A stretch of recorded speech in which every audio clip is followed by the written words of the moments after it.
ફેર નથી થયો ને 2 વાગ્યા હો. હવે આવશે બધે. અચ્છા નીકળ ટાઈમ આપ્યો હોય ને મેં કીધું આમથી આવવાના છે બધા ગાતા ગાતા. ના અહીંયાથી જ ગાડીઓ લઈને જ આવવાના છે. બચ્યો ભાઈ ત્યાંથી અહીંયાથી જ બધા ગાડીઓ લઈને જ આવશે. જેને જેને ગાડીઓ હોય ને એ બધા અહીંયા ગયા છે. અહીંયાથી પછી હાલી ન મેળ આવે. આ ગાડી તો કોઠીમાં ઓલી ગાડીમાં પેલા ત્યાં આ દિનેશ દાદા ને ગલ્લો હતો ત્યાં બધા સંડાસ કરવા નાના નાના ટેણિયા બેસતા. ત્યાં કે પાણા ને હવે તો કોઈ હવે બેસે નહીં કોઈ, શરમ આવે હવે તો. પેલા તો અમે નાના હતા ત્યારે એવું હતું. એ વખતે તો ગટરમાંય બધા બહુ બધી હતા. હા ઈ જ કહું છું. નરા મોટા મોટા બેસી જતા હતા ને સવારમાં હમ. 4 વાગે 5 વાગે. હા એટલે કોને ખબર હા મોટા બધા જાજરું ને એવું તો ઘરે હતું નહીં બહુ.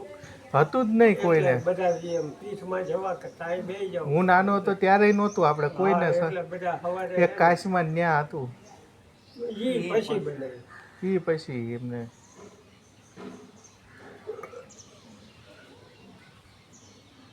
એ વખતે મને પગે ફ્રેક્ચર થયું હતું.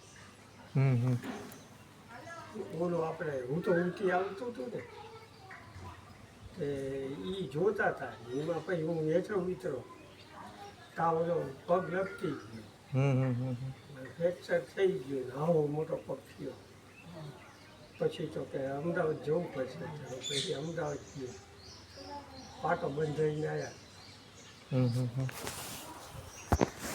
તો પછી ઓલા હરભોન દાદાને એમાં સંદાસ હતું તો એમાં જવું હલવે. બીજે તો આપણે પીતે તો જઈ શકાય નહીં. તો એમાં એ જોશીને બોલવાનું ગામમાં લખડે સંદાસ સવાય આવે તમે તેલ પીવા જાય. કીધું હવે આપણે પીતે જ જવાનું. પછી ધીમે ધીમે પીતે જ જતો આવતો. કેટલા ટાઈમ પહેલાની વાત? બહુ. ઘણો ટાઈમ થયો, હમ. લગભગ 20 વર્ષ. ઓહો.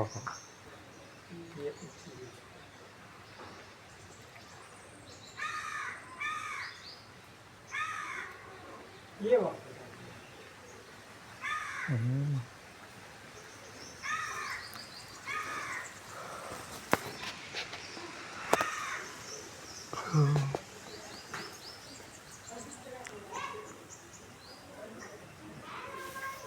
તમને યાદ હશે ભાનું બધું એમનો વાતો ને એ બધી યાદ હશે. ફટાકડા લાવતા હતા.